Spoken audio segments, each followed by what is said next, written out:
Ќе видиме, ама знаете ли колку влева несигурност кај граѓаните кога ќе кажете ќе видиме. Со еден анекс на договорот може многу брзо да се сменат сите овие работи, кои тек допрва треба да ги обелодените, откако ни обелоденивте дека не задолжите. Значи тоа отприлика иде така.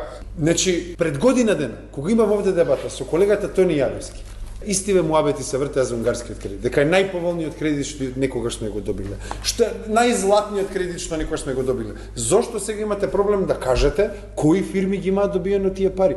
На какви проекти тие фирми? Зошто немате отчетност кон јавноста за унгарскиот кредит, па да ни создадете самодоверба во вашите постапки за да ви веруваме за британскиот кредит?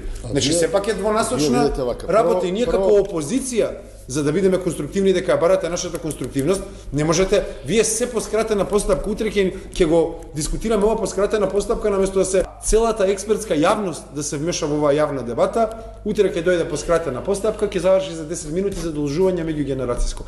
Таму е нашата скепса, во вашата таинственост и во вашата тенденција потоа да мораме да ги амортизираме вашите грешки.